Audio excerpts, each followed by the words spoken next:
உத்தரப்பிரதேச மாநிலத்தில் இருக்கும் 80 மக்களவை தொகுதிகளில் இதுவரை நடந்து முடிந்திருக்கும் 4 கட்ட தேர்தலில் 39 தொகுதிகளுக்கு தேர்தல் முடிஞ்சிருக்கு. இதற்கப்புறம் நடக்க இருக்க 3 கட்ட தேர்தல்களில் மீதம் இருக்க 41 தொகுதிகளுக்கு தேர்தல் நடக்க இருக்கு. இந்த தேர்தலை பொறுத்த வரைக்கும் உத்தரப்பிரதேச களத்துல சூழ்ந்திருக்க ஒரு வார்த்தை சோசியல் இன்ஜினியரிங். பாஜகவை எடுத்துக்கிட்டா 2009 மக்களவை தேர்தலில் உத்தரப்பிரதேசத்தில் இருக்கும் 80 தொகுதிகளில் வெறும் 10 தொகுதிகளை மட்டுமே வென்றிருந்தாங்க. ஆனா வெறும் 5 ஆண்டுகள்ல அது தொடர்ந்து வந்த 2014 மக்களவை தேர்தலில் 71 தொகுதிகளை வென்றிருந்தாங்க பாஜக. அதாவது கடந்த தேர்தலில் அவங்க வென்றிருந்ததை விட 61 தொகுதிகள் அதிகம். இப்படி ஒரு ஹிமாலய வளர்ச்சி உத்தரப்பிரதேச களத்துல அவங்களுக்கு எப்படி சாத்தியமாச்சுன்ற பெரிய கேள்வி எழுந்தது.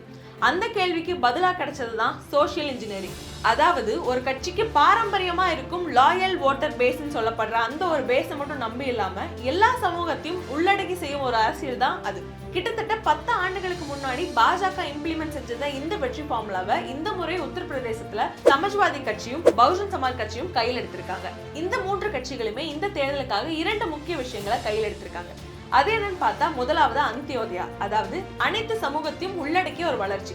குறிப்பா சமூகத்துல ரொம்ப பின்தங்கி இருக்க மக்களை உள்ளடக்கி ஒரு முன்னேற்ற வழியில கொண்டு செல்றது. இரண்டாவதா காலங்காலமா தொடர்ந்து ஒரே கட்சிக்கு ஆதரவு கொடுத்து வரும் ஒரு சமூகத்தை மட்டும் தங்களுடைய ஓட்டர் பேஸா வச்சிடலாம அனைத்து சமூகத்திலும் இருக்கும் மக்களையும் தங்கள் பக்கம் எடுத்து ஒரு ஸ்ட்ராங்கான ஓட்டர் பேஸை உருவாக்குறது.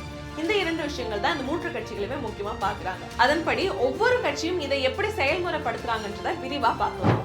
முதலாவது பாஜக அப்படின்னாலே பொதுவாகவே பிராமணர் மற்றும் உயர் சாதியினருடைய ஓட்டுகள் இந்த கட்சிக்கு மேக்சிமம் போகும். உத்தரப்பிரதேசத்தில் இருக்கும் 18 முதல் 20 விழுக்காடு வரையிலான உயர் சாதியின வாக்குகள் பாஜகவுடைய ஓட்டர் பேஸா இருந்துட்டு வருது. ஆனா பாஜக உயர் சாதியினருக்கான கட்சி அப்படின்ற பிம்பத்தை உடைக்க பல்வேறு முயற்சிகளை முன்னெடுத்து வராங்க பாஜக. 2014 மக்களவை தேர்தல் தொடங்கி இதை ஒரு எலெக்ஷன் ஸ்ட்ராட்டஜியா யூஸ் பண்ணிட்டு வராங்க.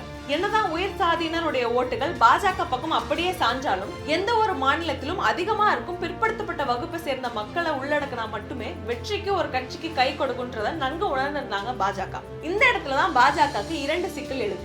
ஒண்ணு, காலங்காலமா தனக்கு ஆதரவு கொடுத்து வரும் உயர் சாதியினர் ஓட்டுகளை மீண்டும் தக்க வைக்கிறது. இன்னொன்னு, பிற்படுத்தப்பட்ட வகுப்பை சேர்ந்த சாதியினரை தங்கள் பக்கம் ஈர்க்கிறது. இந்த 2ஐயுமே பாஜக ரொம்ப சரியா கையாண்டு இருக்காங்கன்னே சொல்லலாம். அதே போல இந்த தேர்தல்ல பிராமண, சத்திரிய மற்றும் குர்மை வாக்குகளை பாஜக குறி வச்சிருக்காங்க.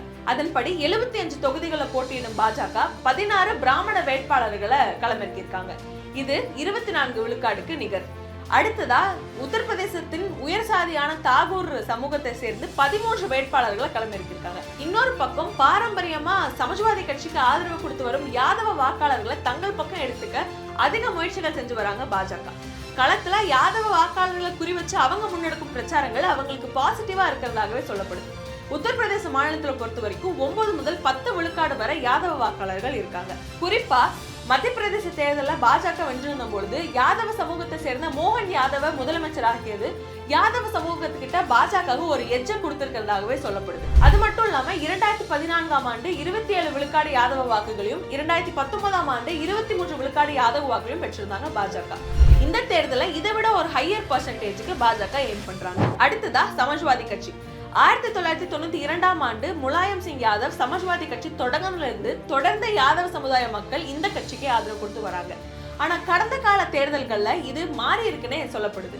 ஏன்னா கடந்த 2019 மக்களவை தேர்தல்ல 5 தொகுதிகளை மட்டுமே வென்றிருந்தாங்க சமாஜ்வாதி கட்சி. உத்தரப்பிரதேச மாநிலத்துல அதிகப்படியா யாதவ சமூகத்தை சேர்ந்தவங்க தான் 9 முதல் 10 விழுக்காடு வரையிலும் இருந்து கூட 5 தொகுதிகளை மட்டுமே வென்றிருந்தாங்க சமாஜ்வாதி கட்சி.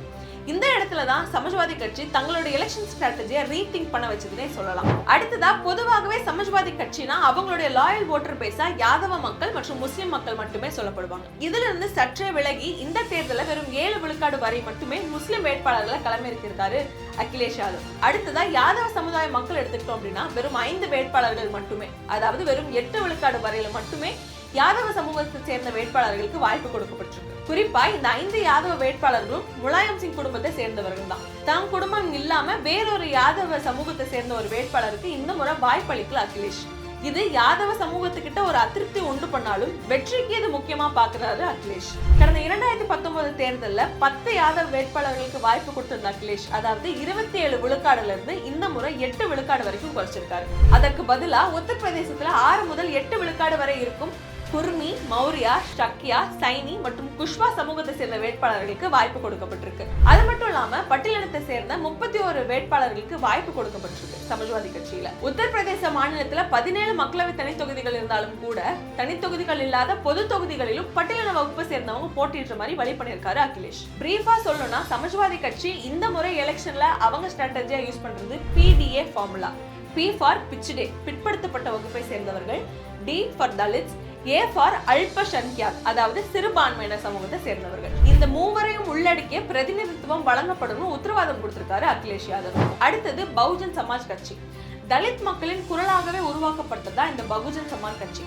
உத்தரப்பிரதேசத்துல இருக்கும் 19 முதல் 20 விழுக்காடு வரையிலான தலித் மக்களின் வாக்குகள் தான் இவங்களுடைய லாயல் ஓட்டர் பேஸா பார்க்கப்படுது. ஆனா கடந்த 2022 உத்தரப்பிரதேச சட்டமன்ற தேர்தலில் 403 தொகுதிகளில் தனிச்சு போட்டிட்டு இருந்த பகுஜன் சமாஜ் கட்சி வெறும் 1 தொகுதிகளை மட்டுமே வென்றிருந்தாங்க. ஒரு காலத்துல உத்தரப்பிரதேசத்தை ஆண்ட ஒரு கட்சி வெறும் 1 தொகுதிக்குள்ள சுருங்கி விடுறது அந்த கட்சிக்கு நல்லதில்லைன்னு பல விமர்சனங்கள் முன்னெழுந்துச்சு. அந்த வீழ்ச்சியிலிருந்து மீள்றதுக்காகவே இந்த முறை இன்னொரு புது யுக்தியை கையில் எடுத்திருக்காங்க பகுஜன் சமாஜ் கட்சி. இந்த முறையும் தனிச்சுதான் போட்டிடுறாங்க. ஆனா வேட்பாளர் தேர்வுல புதுமையை புகுத்திருக்காங்க. தலித் மக்களுக்காகவே உருவாக்கப்பட்ட ஒரு கட்சியில உயர் சாதியினருக்கு கணிசமான அளவு வாய்ப்பு கொடுக்கப்பட்டிருக்கு. அதன்படி பகுஜன் சமாஜ் கட்சி சார்பா உயர் சாதியினரான தாகூர் சமூகத்தை சேர்ந்தவர்களும் பிராமண சமூகத்தை சேர்ந்தவர்களுக்கும் வாய்ப்பு கொடுக்கப்பட்டிருக்கு. இது மீண்டும் தங்களுக்கு ஒரு எழுச்சியை கொடுக்கலான்னு பகுஜன் சமாஜ் கட்சி நம்புறதா சொல்லப்படுது. அது மட்டும் இல்லாம பொதுவாகவே பகுஜன் சமாஜ் கட்சிக்கு ஆதரவு கொடுத்து வரும் ஜாதவ் வேட்பாளர்களும் களமிறக்கப்பட்டிருக்காங்க. இறுதியா உத்தரப்பிரதேச மாநிலத்துல வெற்றி ஃபார்முலாவா இருந்த இந்த சோஷியல் இன்ஜினியரிங்க இந்த முறை பாஜக இல்லாம சமாஜ்வாதி கட்சியும் பகுஜன் சமாஜ் கட்சியும் யூஸ் பண்ணிருக்காங்க. இந்த ஃபார்முலா இந்த கட்சிகளுக்கும் உதவி வெற்றி கொடியை நாட்டுமா இல்ல இந்த ஃபார்முலா இருக்க ஓட்டர் பேஸையும் தக்க வைக்க விடாம ஓட்டுகளை பிரிக்குமான்றத பொறுத்திருந்து பார்க்கலாம்.